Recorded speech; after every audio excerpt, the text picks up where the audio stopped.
1763. The guns have finally gone silent. The 7 Years' War, a war fought across Europe, the Americas, and India, has come to an end, and when the dust settles, one empire stands taller than all the rest. Britain. From the sugar islands of the Caribbean to the trading posts of India, from the fishing grounds of Canada to the vast forests west of the Appalachian Mountains, the British Empire has swallowed territory once held by France and Spain. On a map, it looks unstoppable. 13 colonies hug the Atlantic coast of North America, prosperous, growing, and fiercely proud of their British heritage. But victory has a price. The war that won all this land has also drained the treasury in London, and King George III's ministers are asking a simple question: who should pay the bill? Their answer will change history forever.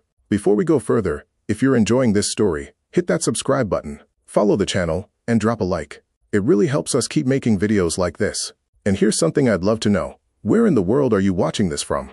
Drop your country in the comments below. I read every single one. To London, the logic seems obvious. The colonists benefited from the war, so the colonists should help pay for it, along with the soldiers still stationed on their soil to protect them. So Parliament begins passing new laws.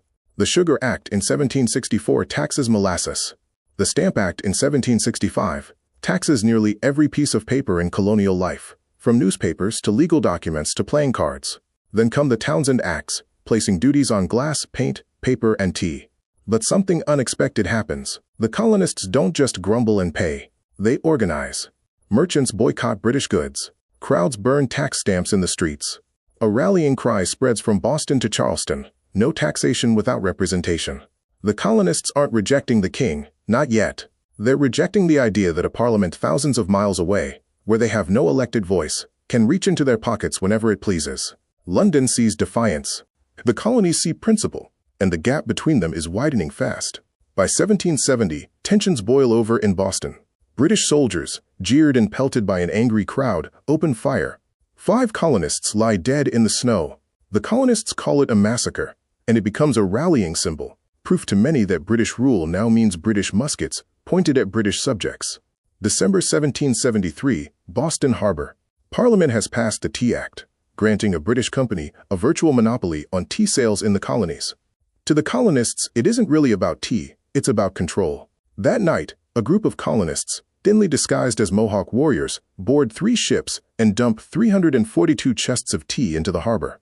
London is furious, and in response, Parliament passes a series of harsh new laws, ones the colonists call the Intolerable Acts. Boston's port is shut down. Massachusetts' own government is stripped of much of its power. British troops are to be quartered in colonial homes. Instead of frightening the colonies into submission, the Intolerable Acts unite them. In September 1774, delegates from 12 colonies gather in Philadelphia for the First Continental Congress. For the first time, the colonies are acting not as 13 separate territories, but as something new, a united front. They send a petition to King George III, asking him to repeal the acts. He refuses to even read it. Meanwhile, colonial militias made up of ordinary farmers, tradesmen, and shopkeepers begin quietly stockpiling muskets and gunpowder. They call themselves Minutemen, ready to grab their weapons and assemble at a moment's notice. Nobody has declared war, but everybody can feel it coming. If this story is gripping you, now's a great time to like the video and follow the channel so you don't miss the next chapter. April 19, 1775. Dawn breaks over the Massachusetts countryside. British troops march toward Concord, under orders to seize a stockpile of colonial weapons, but word has already spread.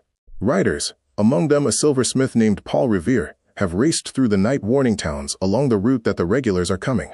At Lexington, a small band of Minutemen stands waiting on the village green. No one knows who fires first, but when the smoke clears, 8 colonists lie dead. The British push on to Concord, where at the North Bridge colonial militia fight back and, for the first time, force British soldiers into a retreat. As the Redcoats march back to Boston, militia fighters harass them from behind trees, stone walls, and barns the entire way. It is, in the words later given to it, the shot heard round the world. Within weeks, thousands of colonial militiamen surround British-held Boston.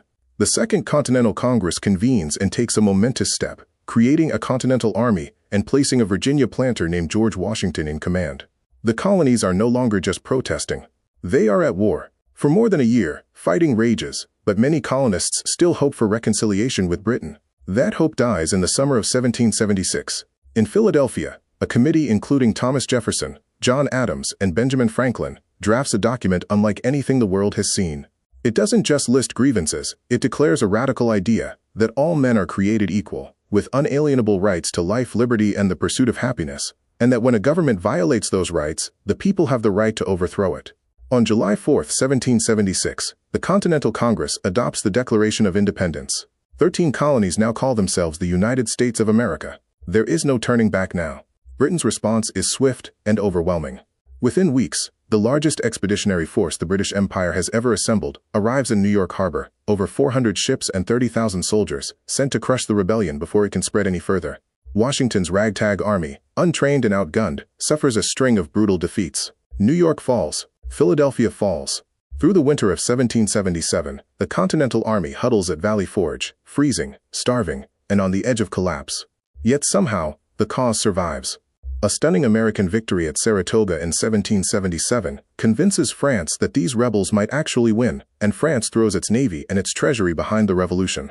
What began as a colonial protest over taxes has become a world war, drawing in France, Spain, and the Netherlands against Britain. Years of brutal fighting follow, marked by harsh winters, stunning defeats, and improbable victories. A fight for survival against the most powerful empire on earth. Finally, in October 1781, at Yorktown, Virginia, a combined American and French force traps the British Army under General Cornwallis between land and sea. With no hope of escape, Cornwallis surrenders. It is the last major battle of the war. 2 years later, in 1783, Britain formally recognizes American independence in the Treaty of Paris. The empire that once dominated the globe has lost its most valuable colonies, 13 scattered settlements that dared to call themselves a nation, and one. Thank you for watching this journey through the road to independence. If you learned something today, smash that like button, hit subscribe, and follow the channel so you never miss what's coming next. And before you go, tell me in the comments, where are you watching from? I'd love to see how far this story has traveled. Drop your country below, and I'll see you in the next video.